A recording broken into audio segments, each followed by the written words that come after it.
The first punch came from nowhere, catching Yates Jensen in the jaw and sending him stumbling backward into the hood of a pickup truck. He tasted blood where his teeth had cut the inside of his cheek. The pain bloomed hot and sudden. "Company man," a voice spat from the crowd. Yates steadied himself and tried to focus on who had hit him. There were too many faces, too many men he'd known for 20 years, now standing across an invisible line that ran through the parking lot of Caterpillar's massive Plant 7. The late August sun beat down on the asphalt, bringing out the smell of oil and heated metal. "I've got 3 kids," Yates said, wiping his mouth. His hand came away smeared red. "Just like you, Donny." "Just trying to feed them." Donny Peterson stood at the front of the picket line, his fists still clenched. The man's knuckles were scraped and calloused, like most men who'd spent their lives building tractors and earth movers. 25 years together on the line, and now this. "You cross that line, you're dead to us," Donny said, his voice flat and final. The year was 1992, and Caterpillar had declared war on its workers.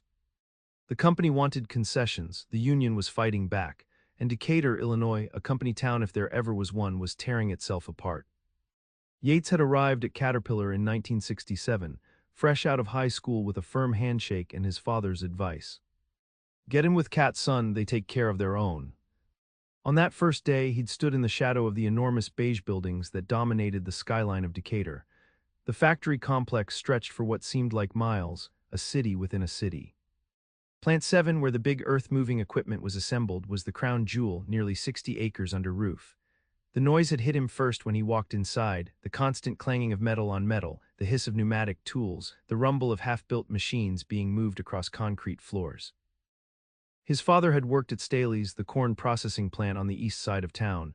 Different company, same principle. In Decatur, the factories were everything. They were the heartbeat, the reason the city existed at all. Jensen, right, the floor supervisor had looked him over, taking in his clean shirt, his polished work boots, his eager face. "Follow Mitchell, he'll show you the ropes." Mitchell was a barrel-chested man with forearms like ham hocks. "First thing you gotta know," he'd said, leading Yates deeper into the cavernous building, "is that it ain't the company that takes care of you. It's the union. The UAW fought like hell for everything we got." Yates hadn't been sure about that. His father was never one for unions, always said a man should stand on his own 2 feet. But the UAW contract at Caterpillar meant something tangible, $3.85 an hour to start, with regular raises. Health insurance, paid vacation, promises of a pension. "See that old-timer over there?" Mitchell had pointed to a gray-haired man working a drill press. "He's been here 32 years. When he retires next month, he's getting a gold watch and a pension that'll keep him and his wife comfortable till they die." Yates had nodded, imagining himself at 60, secure and respected. The American dream, manufactured in Decatur, Illinois. The assembly line moved at the same pace, hour after hour, day after day. Yates started on the simplest jobs, tightening the same set of bolts on each machine that passed over and over 60 times a day.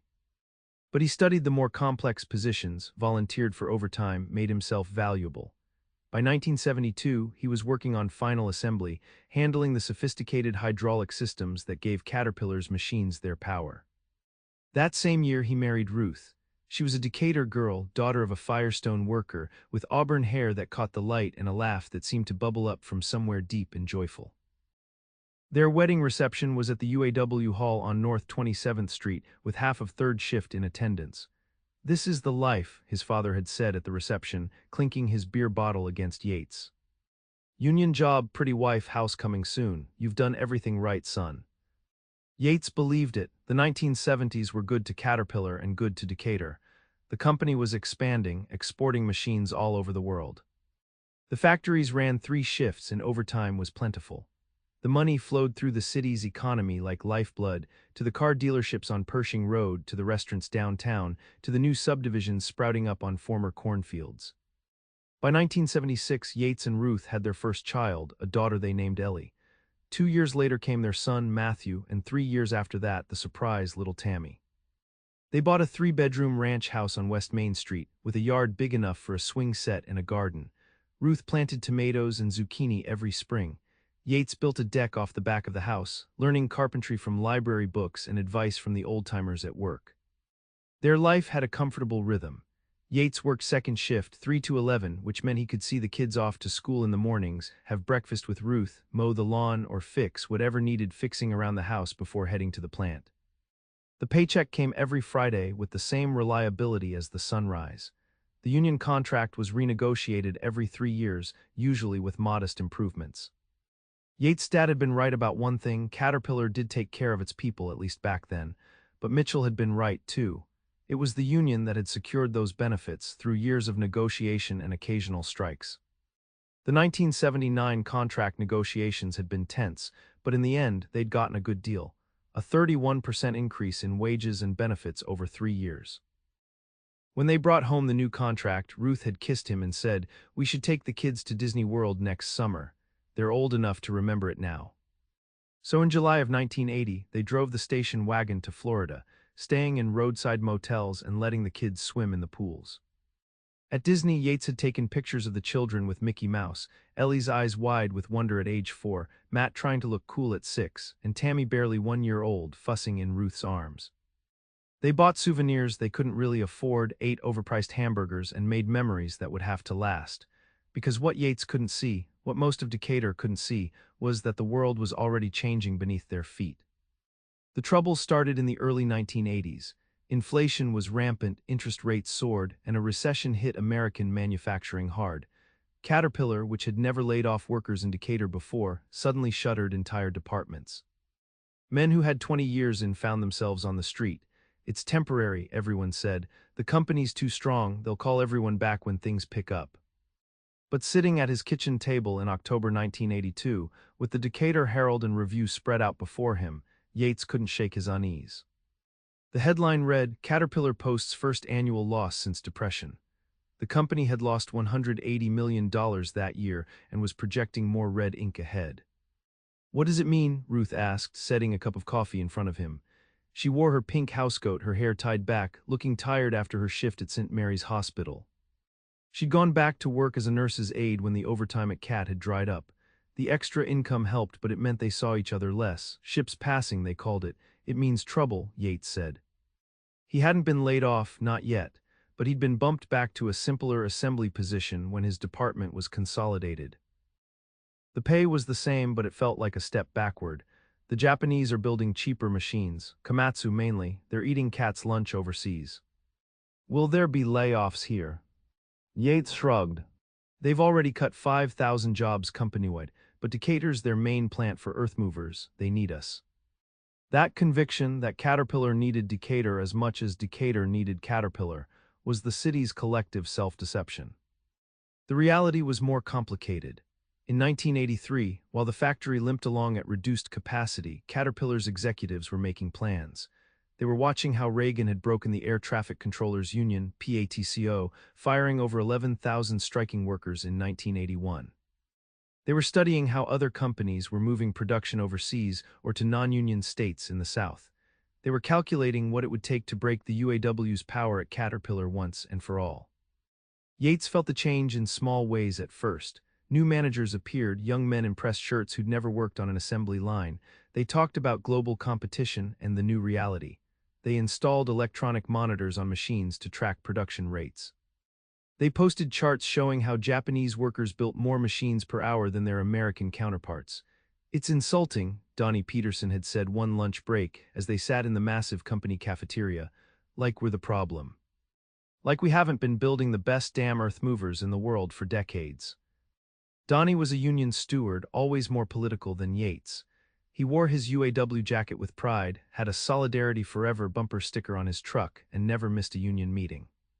"The problem isn't us," Donny continued, stabbing a fork into his meatloaf. "It's them sending work to their new non-union plants, then crying poor when we want to keep what we've earned." Yates nodded but said nothing. He didn't like conflict, especially at work. His father had taught him to keep his head down, do his job well, and trust that good work would be rewarded. So far, that approach had kept him employed while others got pink slips. But by the time contract negotiations rolled around in 1986, Yates' faith in the system was wearing thin. The company demanded concessions, a two-tier wage system where new hires would earn significantly less, reduced cost of living adjustments, more flexibility in assigning work across job classifications. The union balked. For 7 months they worked without a contract while negotiations dragged on. In the end, the UAW largely capitulated. The new contract wasn't terrible, they kept most of their health benefits and current workers' wages weren't cut, but it was the first time in Yates' memory that a contract had gone backward instead of forward. It's the beginning of the end, Donny had warned. They smell blood now, next time they'll come for everything. Yates wanted to believe his friend was being dramatic, but as the 1980s wore on, the signs were impossible to ignore. Caterpillar opened new non-union facilities in the South. They expanded production in Japan, Brazil, and the United Kingdom. Meanwhile, in Decatur, sections of the massive Plant 7 went dark. Equipment was removed in the night. Entire product lines disappeared. The city felt the effects. Downtown stores closed one by one. The big car dealerships on Pershing Road scaled back. Houses stayed on the market longer. At home, Yates and Ruth tightened their belts. No more family vacations. The kids wore hand-me-downs and got fewer Christmas presents. Ruth picked up more shifts at the hospital. We're still luckier than most, Ruth reminded him when he got gloomy. We've got our house. The kids are healthy, you've still got your job. She was right, of course, but Yates couldn't shake the feeling that the ground beneath them was shifting. The America he'd been promised, the one where hard work and loyalty led to security and prosperity, was fading like an old photograph.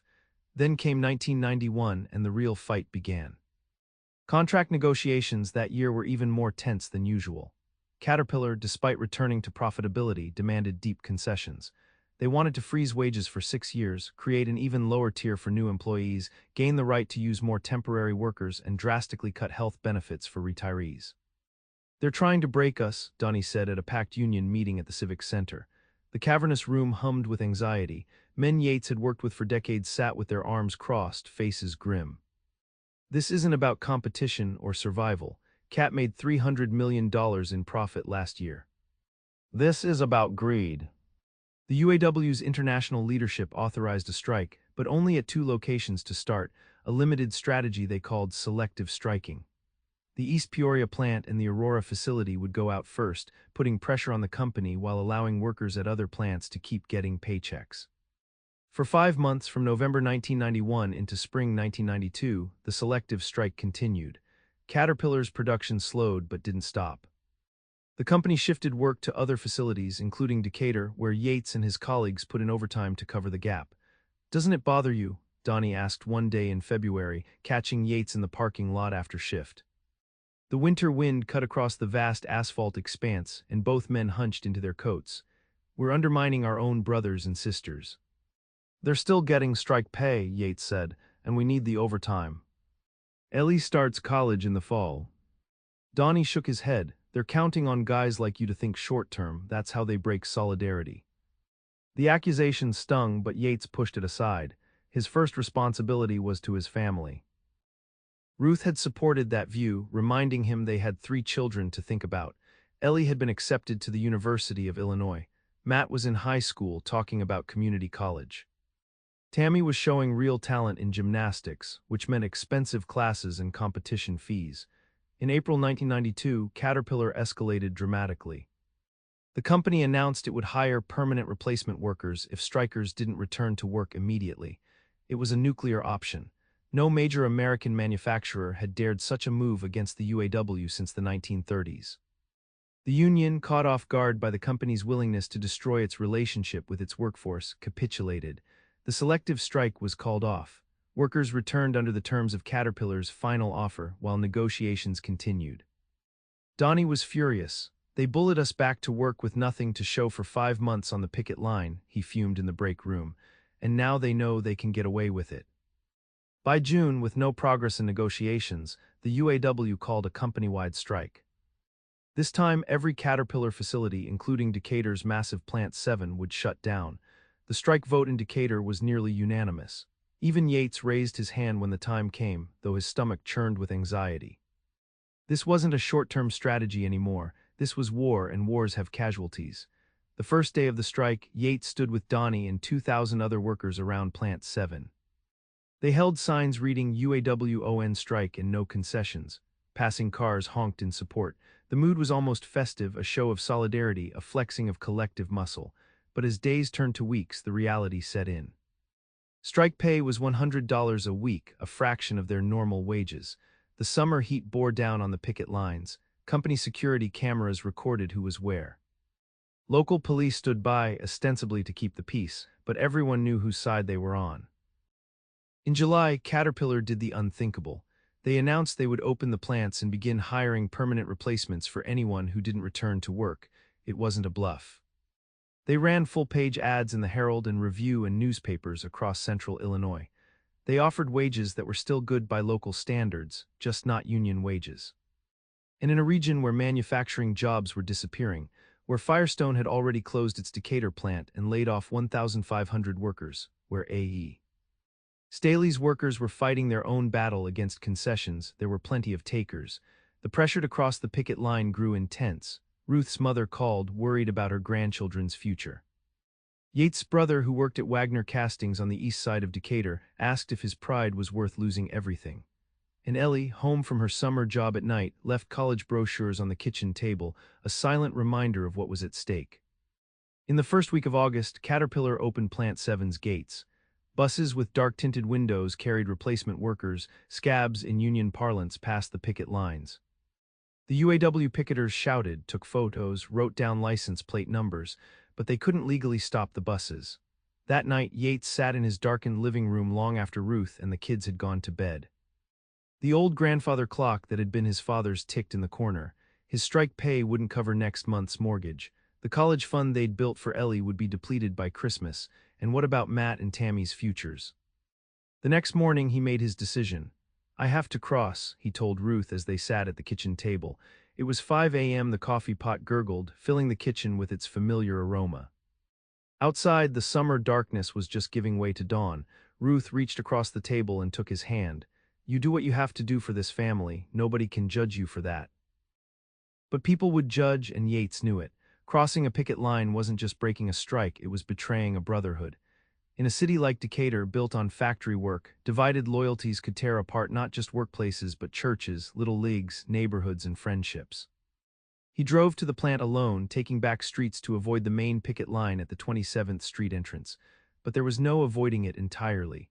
When he turned onto Pershing Road, he saw them, his friends and colleagues standing shoulder to shoulder, holding their signs. Yates slowed, his hands sweating on the steering wheel.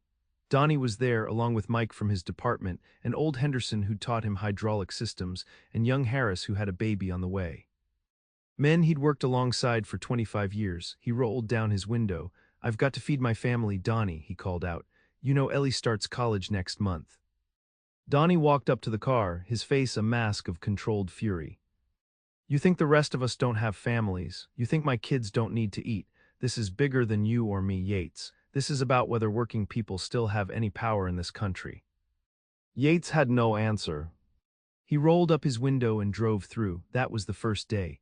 Then came the second, when someone threw a rock that cracked his windshield. Then the third, when he found his tires slashed in the parking lot after his shift. Then the anonymous phone calls at night, the hang-ups, the heavy breathing, the word scab spray-painted on his garage door.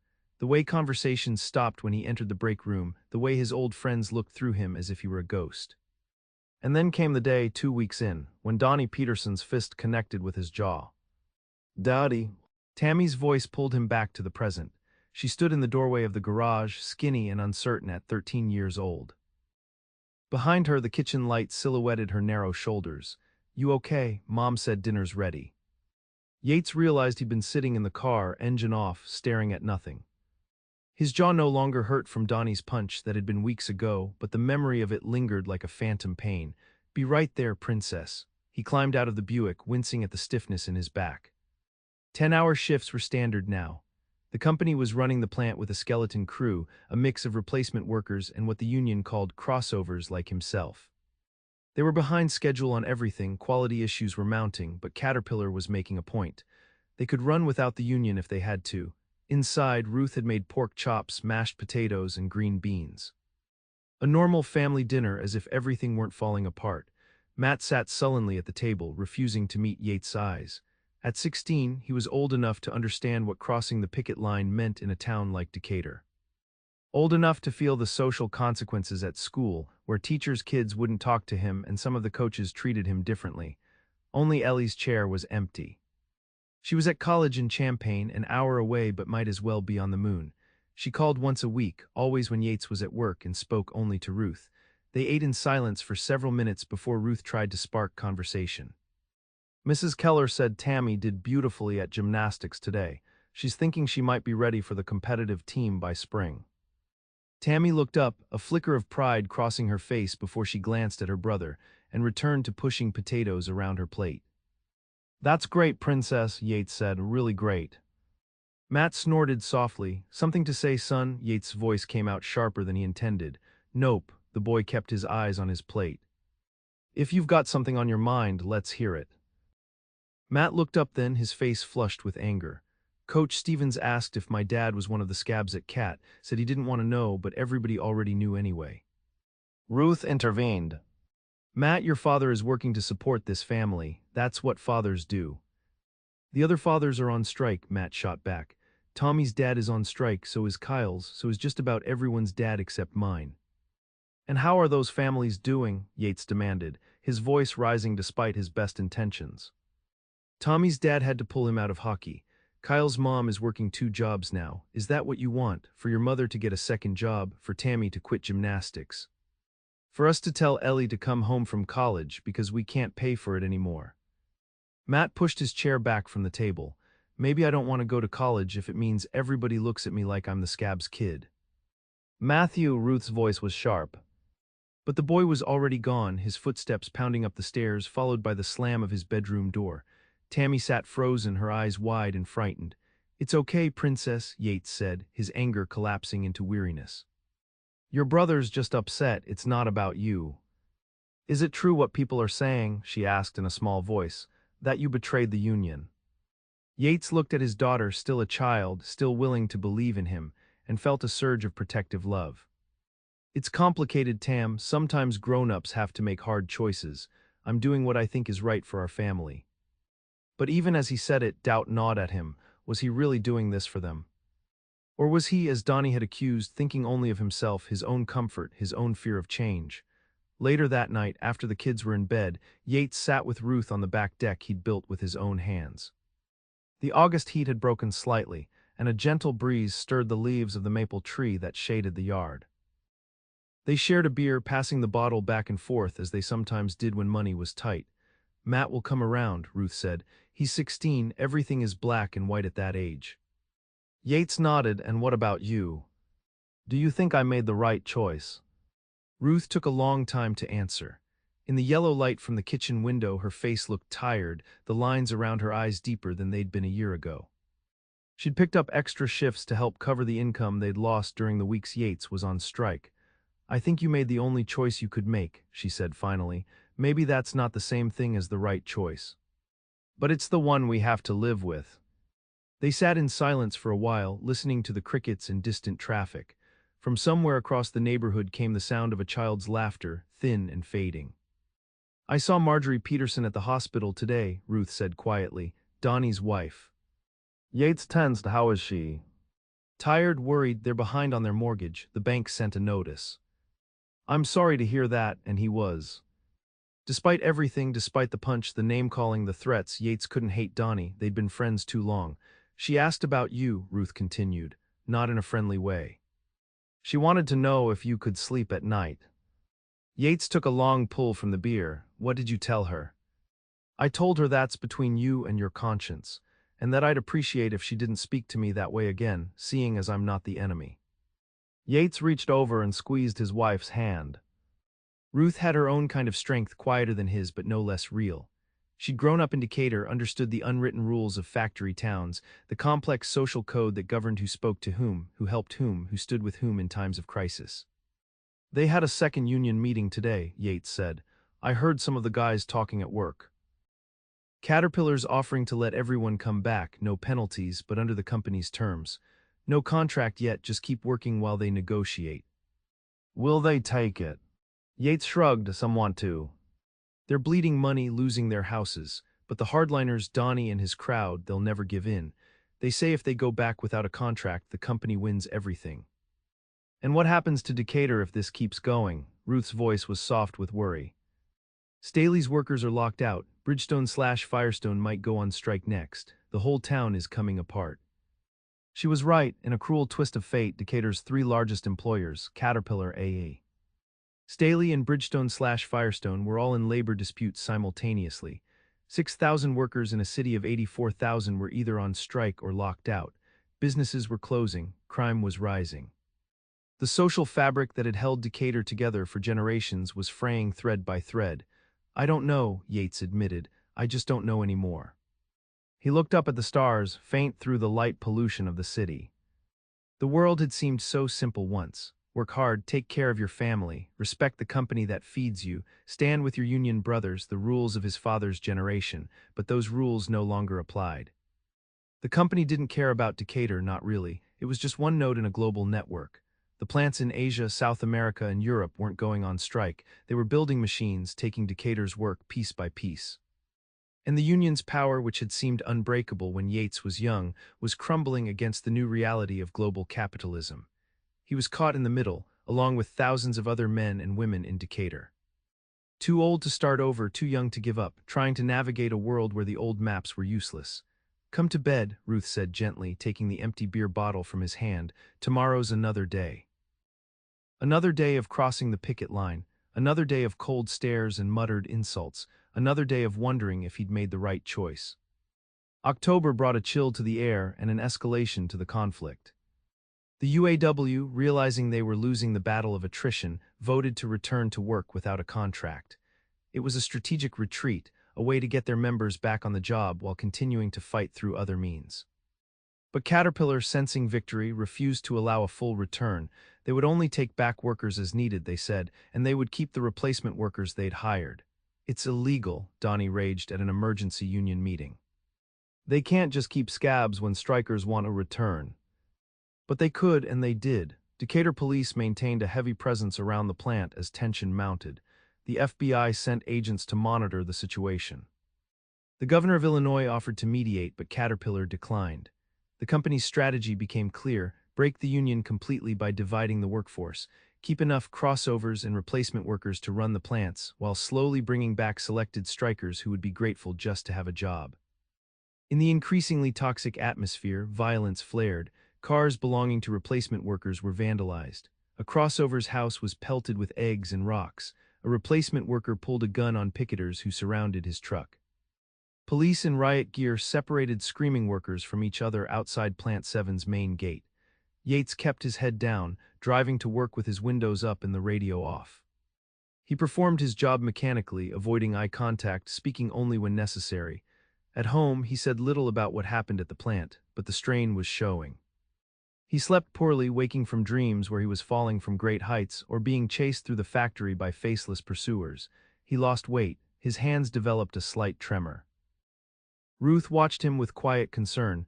"Maybe you should see Dr. Phillips," she suggested one morning when she caught him dry swallowing aspirin for another headache. "Get something to help you sleep." "I'm fine," he said reflexively. But he wasn't fine, none of them were. Matt had quit the basketball team, tired of the silent treatment from teammates. Tammy's grades were slipping, and Ellie called home less and less, avoiding the weight of the family's problems. In late October, the conflict came to Yates' doorstep. It was a Sunday afternoon. He was in the garage, tinkering with the lawn mower, preparing to put it away for the winter. The radio played softly, an old Temptations song that reminded him of high school dances with Ruth. The day was crisp but pleasant, sunlight slanting through the garage door, the smell of fallen leaves in the air. The sound of tires on gravel made him look up. A pickup truck had pulled into his driveway, Donny Peterson's Ford F-150, unmistakable with its UAW stickers and American flag decal. Yates set down his wrench and straightened up, wiping his hands on a rag. His heart accelerated. He hadn't spoken to Donny since the day of the punch, nearly 2 months earlier. Donny climbed out of the truck slowly. He looked thinner, his face more lined, his movements stiffer. The strike was aging them all. "Yates," he nodded curtly. "Donny." Yates stayed where he was, the workbench between them. For a long moment, the two men just looked at each other, 25 years of friendship and work hanging in the balance. "I'm not here to cause trouble," Donny said finally. "Marjorie doesn't know I came." "She'd have my hide if she knew." "What do you want, then?" Donny glanced around the garage, taking in the neat rows of tools, the workbench Yates had built, the kids' bicycles hanging from hooks on the wall. "Nice setup you got here. Gets the job done." "That's what we always did, wasn't it? Got the job done." Donny ran a hand through his thinning hair. The company's offering me my job back. That was surprising. Donny was on the union negotiating committee, a vocal critic of Caterpillar management, and had been arrested twice on the picket line for minor infractions. If anyone was on the company's blacklist, it would be Donny Peterson. They called you specifically? Yates asked. Yep, plant manager himself, said they need experienced hydraulic guys for the new D9 line. Said they're willing to let bygones be bygones. Are you going to take it? Donny's face twisted in a grimace. What choice do I have? We're about to lose the house. Marjorie's mother is helping with groceries. My unemployment's running out. It's been 5 months, Yates. 5 months of hardship, of struggle, of fighting a battle that increasingly looked unwinnable. Yates understood all too well. So why are you telling me this? Yates asked, caution in his voice. There had to be a catch, some reason Donny Peterson would swallow his pride and come to the garage of a man he'd called traitor. Because they want me to do something first, Donny said. They want me to sign a letter. Saying the union leadership misled us, saying we should never have gone on strike, saying Caterpillar's offer was fair all along. Now Yates understood. They want you to publicly break with the union. Not just break with it. Betray it, Donny's voice cracked slightly. 28 years I've been UAW. My dad was UAW at the Chevy plant in St. Louis. This union put food on our table when I was growing up, put me through trade school, fought for every benefit I've ever had. And now they can't protect you anymore, Yates said quietly. It wasn't an accusation, just a statement of fact. No, they can't, Donny kicked at a pebble on the concrete floor. The world's changed, Yates. These companies, they're not American anymore. They don't care about American workers, American communities. We're just numbers on a balance sheet to them. It was a startling admission from a man who had spent months calling crossovers traitors, who had thrown around words like solidarity and brotherhood as if they were religious sacraments. So what are you going to do? Yates asked. Donny looked up, his eyes red-rimmed with exhaustion and emotion. I don't know, that's why I'm here. You made this choice before me. How do you live with it? The question hit Yates like a physical blow. How did he live with it? The sideways glances at the grocery store, the old friends who crossed to the other side of the street when they saw him coming. The silences that fell over tables at the diner when he walked in, the weight of judgment that followed him everywhere in Decatur. I tell myself I'm doing it for my family, Yates said slowly. That my first responsibility is to them, not to some larger cause. That putting food on the table matters more than solidarity with men who'd let my children go hungry for a principle. And does that work? Does it help you sleep at night? Yates thought about the sleepless nights, the headaches, the constant low-grade anxiety that had become his companion. Sometimes, not always. Donny nodded as if that was the answer he'd expected. And is it worth it? The money, I mean, does it make up for the rest? It's not about the money, Donny, it's about survival. It's about accepting that the world we knew is gone and we have to adapt or get left behind. The words sounded hollow even as he said them. Yes, he was supporting his family. Yes, he was being practical, but he had lost something profound in crossing that line, a sense of belonging, of identity, of shared purpose. I used to think I knew what kind of man you were, Donny said. Now I'm not so sure, and I'm not so sure about myself either. He turned to go, then paused and reached into his jacket pocket. He pulled out a folded piece of paper and handed it to Yates. The company wants me to sign this by tomorrow. Tell them my decision.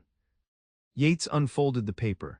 It was a typed letter on Caterpillar letterhead, addressed to the Herald and Review.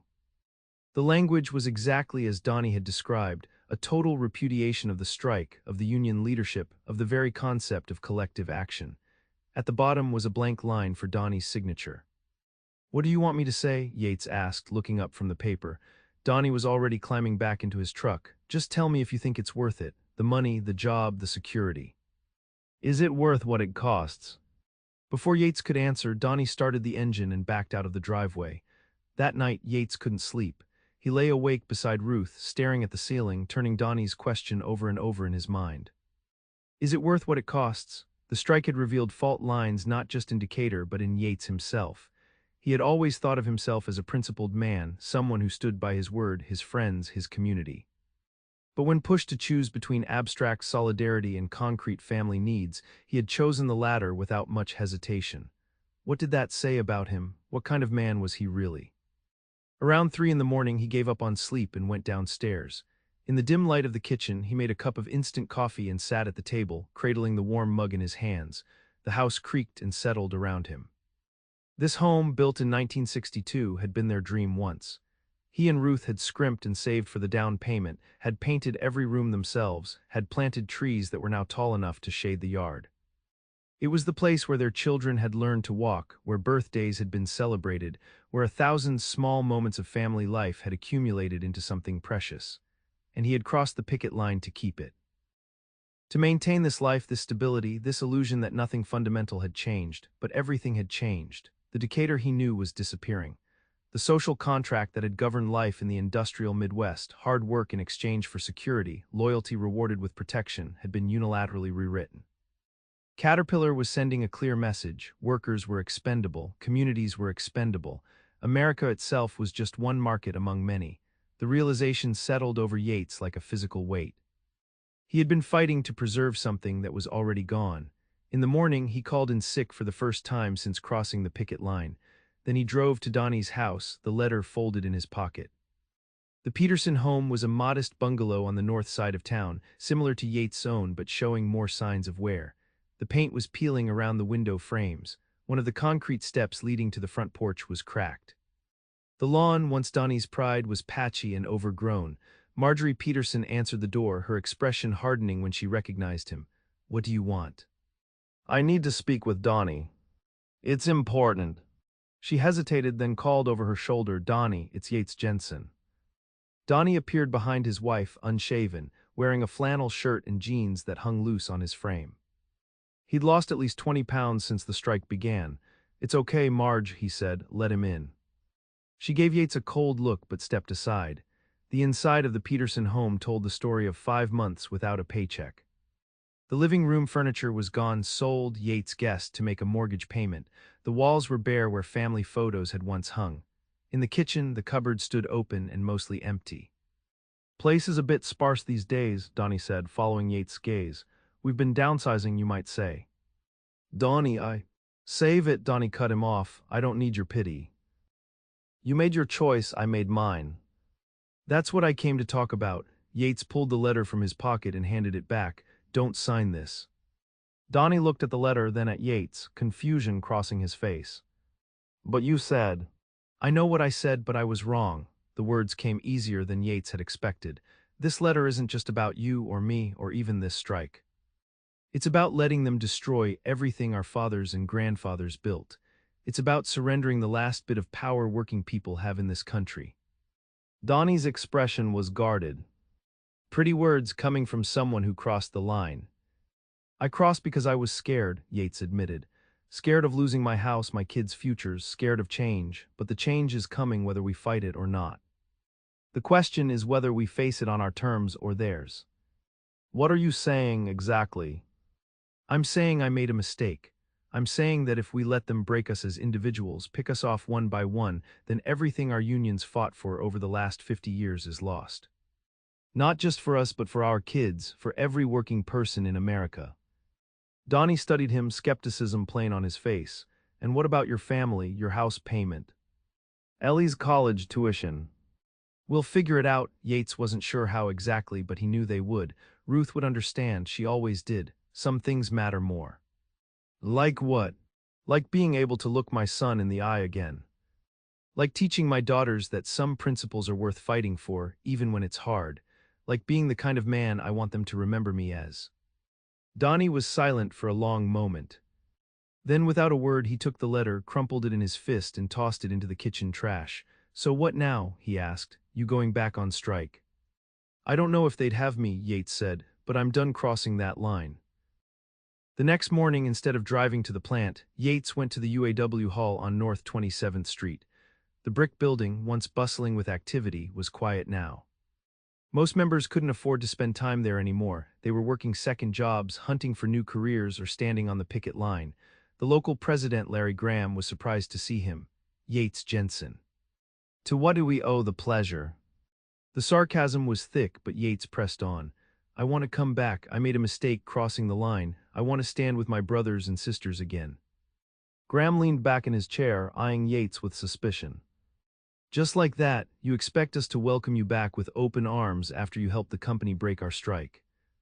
No, I expect it will be hard. I expect some will never forgive me, but I'm here anyway. Why now? What changed? Yates thought about Donnie's question. Is it worth what it costs? He thought about Matt's anger, Tammy's confusion, Ellie's absence. He thought about the town he loved, cracking apart under the pressure of 3 simultaneous labor disputes. He thought about who he had been, who he had become, who he wanted to be. Everything changed, he said simply. I just finally noticed. Graham studied him for a long moment, then nodded. The picket line at Plant 7 could use another body. Starts at 5 tomorrow morning. The decision to rejoin the strike was the hardest Yates had ever made, but also somehow the clearest. When he told Ruth, she'd looked at him for a long moment, then nodded.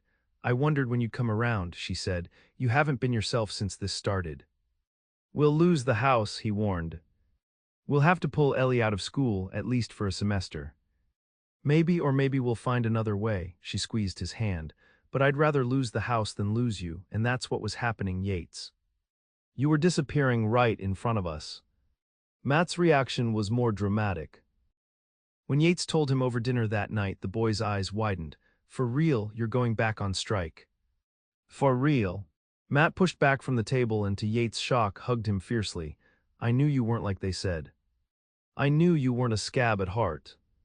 The word still stung, but Yates accepted it. He had been a scab, whatever his reasons. Now he had to live with that history and try to write a different future. The next morning, standing on the picket line in the pre-dawn darkness, Yates felt a strange sense of peace despite the cold. Donny stood next to him, both men stamping their feet to keep warm, breath fogging in the October air.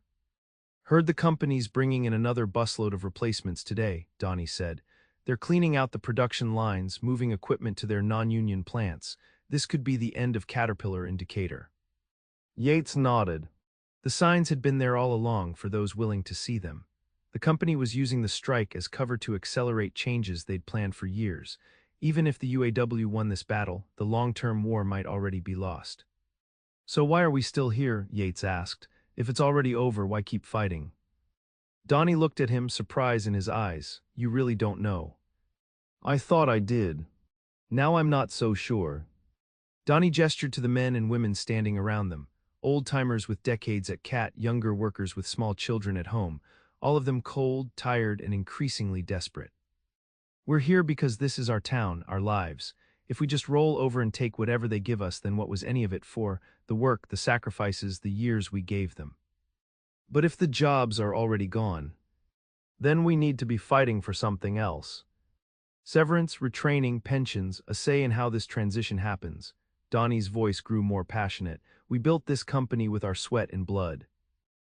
We have a right to more than being thrown away like garbage when they're done with us. It was a different vision of what a union could be, not just a protector of the status quo, but a force for navigating change, for ensuring that workers weren't left behind in the rush toward globalization. It wasn't about clinging to the past anymore, it was about demanding a voice in the future. The strike dragged on through November and into December. Snow fell on the picket lines, the holidays approached, bringing new financial pressures. The Solidarity Fund was depleted, food banks in Decatur were overwhelmed, churches opened warming centers for families who couldn't pay their heating bills. Yates and Ruth had serious talks about bankruptcy. They put their house on the market, but there were no takers, too many homes for sale in Decatur, too few buyers. Ellie came home from college for Christmas, having finished her first semester, but uncertain if she could afford to return for the spring. I can get a job, she offered. Take a year off, save some money. We'll figure something out, Yates promised, though he had no idea what. Christmas itself was sparse token gifts, a smaller tree, no lights on the house to save electricity. But there was a different feeling in the Jensen home. The tension that had hung in the air for months had lifted. They were facing hardship together as a family with no secrets, no divided loyalties. In January 1993, after 8 months of strike, the UAW made a strategic decision. They would unconditionally return to work while continuing to fight for a fair contract through other means, work-to-rule tactics, political pressure, consumer boycotts. It wasn't surrender exactly, but it was an acknowledgement that the traditional strike had failed. Caterpillar, victorious but not magnanimous, agreed to take back striking workers but kept many of the replacements they'd hired. The result was a deeply divided workforce. strikers who had held out to the bitter end working alongside replacements who had taken their jobs, and former strikers like Yates who had crossed the line, then returned. The tension in the plant was palpable. Security guards were posted in work areas, fights broke out in the parking lot, sabotage was suspected when machines malfunctioned. Yates was assigned to the night shift, working on a hydraulic assembly line with 3 replacement workers and 1 other returned striker.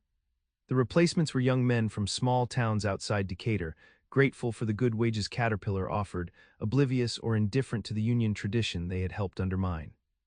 One of them, a kid named Travis who couldn't be more than 20, worked next to Yates on the line. "Hey Jensen," he said one night in February as they fitted hydraulic cylinders onto a half-built bulldozer. "Is it true you were on strike, then crossed, then went back on strike?" Yates tightened a bolt with more force than necessary. "That's right." "Man, you must be confused as hell," Travis laughed, a sound with no malice but no understanding either. "Make up your mind." "It's not that simple," Yates said. "Seems pretty simple to me. You either want the job or you don't," Travis shrugged. "My dad always said, be grateful for what you got. A lot of people would kill for these wages." Yates looked at the young man, eager, hardworking, completely unaware of the history and struggle that had created the wages, benefits, and safety regulations he now enjoyed. He didn't know about the men who had died in workplace accidents before OSHA. He didn't know about the 6-day workweeks, the child labor, the arbitrary firings that had been common before unions. He didn't know because no one had taught him. "Your dad's right about being grateful," Yates said carefully, "but there's more to it than that. These jobs, these wages, they didn't just happen. People fought for them, people stood together and demanded respect, not just money. That matters too." Travis looked skeptical. "If you say so, all I know is I'm making twice what I made at the gas station, and my girlfriend and I can finally get our own place." Yates nodded, understanding the young man's perspective all too well. It was how he had thought once, before the strike forced him to see the bigger picture. And it was how most Americans were starting to think in this new era, individualistically, transactionally, without awareness of the collective struggles that had shaped their world. The battle for Decatur's soul continued even as the strike ended. At A.E. Staley, the lockout of 760 workers dragged on until 1996, more than 2 years of hardship that ended in a near-total company victory. At Bridgestone/Firestone, workers returned after 10 months without a contract, only to face a devastating announcement in 1995 that the Decatur plant would cut 1,000 jobs, half its workforce. Throughout the mid-1990s, Decatur became a national symbol of labor's decline. The New York Times, the Chicago Tribune, the Wall Street Journal all sent reporters to chronicle the town's struggle. Academics wrote papers about the Decatur effect, the devastating impact of simultaneous labor disputes on a single community's economic and social fabric. For the Jensen family, the aftermath of the strike was a time of painful adjustments. They kept their house barely by refinancing at a higher interest rate and extending the mortgage. Ellie took a semester off but returned to college the next fall with a combination of student loans, part-time work, and a small scholarship. Matt graduated high school in 1994 and joined the Army, partly out of patriotism and partly because he saw few opportunities in Decatur. Yates continued at Caterpillar, watching as the workforce steadily shrank. The UAW, its power severely diminished by the failed strike, finally secured a new contract in 1998, 6 years after the dispute began. The agreement included modest wage increases, but gave the company most of what it had wanted in work rules and benefits. But something else happened in those years, something that couldn't be measured in contract terms or wage rates. The social bonds that had defined Decatur for generations began to heal, slowly and imperfectly. It started small, a nod of recognition from a former striker to a replacement worker at the gas station. A replacement worker's child invited to a birthday party by a striker's child. Old friends who had found themselves on opposite sides of the picket line meeting for a cautious beer at Sliders Bar. In 1996, when a tornado devastated parts of Decatur, killing 1 person and damaging hundreds of homes, the divisions momentarily disappeared. Strikers, replacements, managers, union officials, all worked side by side to clear debris, shelter the displaced, rebuild what had been lost. For Yates, reconciliation came in an unexpected form. It was spring of 1997, nearly 5 years after the strike began. He was coaching Tammy's softball team, the Diamonds, in a weekend tournament at Forsyth Park. Between games, he walked to the concession stand for coffee and found himself standing behind Donny Peterson. The two men hadn't spoken directly since the strike ended. They worked different shifts, moved in different circles. But Decatur was still small enough that their paths crossed occasionally, at the grocery store, at high school events, at the bank. "Donny," Yates said by way of greeting. Donny turned, recognition and something else, wariness perhaps, or resignation flickering across his face. "Yates." They stood in awkward silence until Donny spoke again. "Saw Matt's picture in the paper, army dress uniform, he looks good. Thanks, he's in Germany now, says he might make a career of it. Smart kid." The line moved forward. Donny ordered a coffee and a hot dog. Yates just got coffee. "How's Marjorie?" Yates asked when they both moved to the condiment table. "Good, better now that we're back on our feet. She's managing the new Dollar General on Water Street. And you, still a cat?" "For now," Donny stirred creamer into his coffee. "They're talking about moving the D9 assembly to North Carolina. Nothing official, but the signs are there." Yates nodded. The rumors were constant, the uncertainty a permanent feature of life at Caterpillar now. Ruth's back in school, nursing program at Richland. Says it's time to have a career that can't be sent overseas. "Smart woman." Donny took a bite of his hot dog, chewed thoughtfully. "You know, I was mad at you for a long time. For crossing the line, then for coming back, like you couldn't make up your mind." "I know. But the thing is, I get it now. None of us knew what to do. The company changed all the rules and we were still playing the old game." He looked up at Yates, the anger gone from his eyes, replaced by a tired wisdom. "This isn't the world our fathers knew. We're all just making it up as we go along." It wasn't forgiveness, exactly. It was something more complex, an acknowledgement that the moral clarity both men had once felt had given way to a more nuanced understanding. Right and wrong weren't as absolute as they had seemed during those heated months on the picket line. "Tammy's team is playing the Eagles at 1, Yates said, "if you want to watch." Donny hesitated, then nodded. "I might do that." They walked back to the ball fields together, two middle-aged men with foam cups of coffee, the distance between them still present but somehow less important than it had once seemed. In the years that followed, the Caterpillar plants in Decatur continued their slow decline. By 2015, the workforce had shrunk to less than half of what it had been before the strike. The UAW still represented the workers, but its power had been permanently diminished. The global economy that had once seemed like a distant threat had become the central reality of life in central Illinois. Yates retired in 2010, accepting a buyout package as part of another round of downsizing. His pension was smaller than what workers of his father's generation had received, but it was enough, combined with Ruth's nursing income and careful savings, to live comfortably. Their children had scattered. Ellie was in Chicago, working for an advertising firm. Matt had made sergeant in the Army and was stationed at Fort Bragg with his wife and two kids. Tammy, the surprise, had gone to New York to study dance, eventually finding work as a physical therapist when ballet proved too competitive. Decatur itself had changed, too. The population had declined from 84,000 to under 73,000. Downtown, once bustling with department stores and restaurants, was quiet except for government offices and a few hardy businesses. The Caterpillar plants, still operating but with fewer workers and more automation, were no longer the unquestioned center of economic life. Archer Daniels Midland, the agricultural processing giant, had become the city's largest employer, though many of its best-paying jobs were for college-educated professionals, not blue-collar workers. In retirement, Yates found new purpose. He volunteered with a program teaching basic construction skills to high school students. He joined a group advocating for more technical education in Decatur's schools. He spent time with his grandchildren when they visited, telling them stories about the old days but also encouraging them to look forward, not back. In 2016, nearly a quarter century after the strike that had torn Decatur apart, Caterpillar announced it was moving its global headquarters from Peoria to Chicago. The news hit central Illinois like a thunderbolt.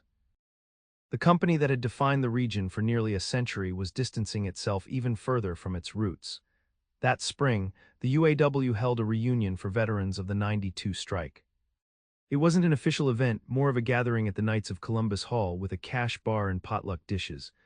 About 100 former strikers attended, now in their 60s and 70s, some with oxygen tanks, others with canes, all with stories. Yates hesitated before going. His history was complicated, but Ruth encouraged him. "It's part of your life," she said, "a big part, you should be there." At the hall, he found Donny Peterson by the bar, nursing a beer.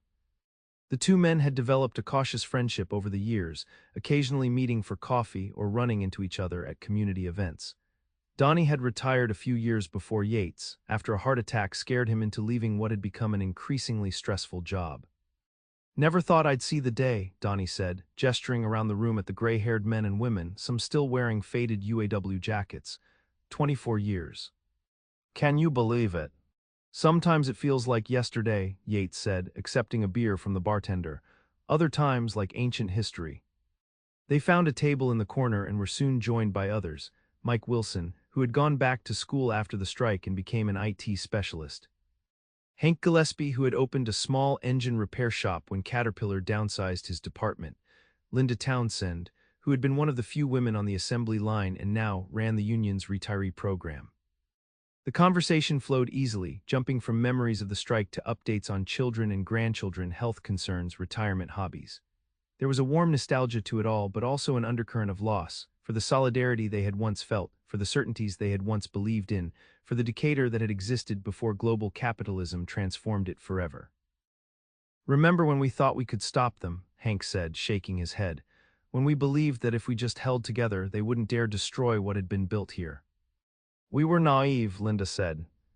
"We didn't understand how big the changes really were. It wasn't just Caterpillar, it was the whole economy, the whole country shifting." "Still we fought," Donny said, a hint of the old fire in his voice. "We stood up." "That matters." "Does it though?" Mike asked quietly. "Look at Decatur now, look at what's happened to unions across the country. Did any of it make a difference?" The question hung in the air, unanswerable with any certainty. Yates thought about his own journey, from loyal company man to striker to crossover to striker again. About the lessons he had learned, the price he had paid, the wisdom he had gained. About what he would tell his grandchildren someday when they were old enough to understand. "I think it did matter," he said finally. "Not in the way we hoped, we didn't stop the changes. But we forced them to see us as human beings, not just costs on a spreadsheet. We made them reckon with what was being lost." "And we found out who we really were," Donny added. "Some of us learned we were stronger than we thought. Some found out we had limits, but we all had to decide what we truly believed, what we were willing to sacrifice for." Yates nodded, thinking of his son Matt, who had found his own path partly in reaction to what he had witnessed during the strike. Of Ellie, who had written her college thesis on the decline of American manufacturing. Of Tammy, who had chosen to leave Decatur but still carried its values of hard work and community with her to New York. "We lost the battle," he said, raising his beer. "But maybe, in some ways that matter, we didn't entirely lose the war." The others lifted their glasses in response. For a moment they were united again, not by a contract or a picket line, but by a shared history, a common understanding of what they had lived through together.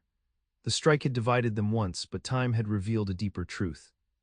They were all part of the same story, a story about work and dignity and change, about holding on and letting go, about what endures when everything else falls away. Outside the Knights of Columbus Hall, Decatur continued its slow transformation from the industrial powerhouse it had once been to whatever it would become next. The Caterpillar plant still stood, smaller but operating, a reminder of the past and a question mark for the future. The city, like Yates himself, had been forced to reconsider its identity, to find new definitions of success, new sources of pride, new ways to measure what mattered. It wasn't the story any of them had expected to live. But it was their story nonetheless, written in layoffs and picket lines, in solidarity and division, in loss and resilience. And in the telling and retelling, it took on new meanings, new lessons for those willing to listen. "To Decatur," Donny said, raising his glass one more time, "and to all of us who lived through it." "To Decatur," the others echoed, "and to all of us." Yates drank, the beer bitter and familiar on his tongue. In that moment, surrounded by the men and women who had shared his journey, he felt a sense of completion. They had weathered the storm, these survivors of the strike that tore their city apart. And in weathering it, they had learned what truly mattered, not the victory or defeat of any particular struggle, but the human connections that sustained them through it all. Decatur would never be what it once was, neither would they. But there was still life to be lived, still meaning to be found, still stories to be told, and in the end, perhaps that was enough.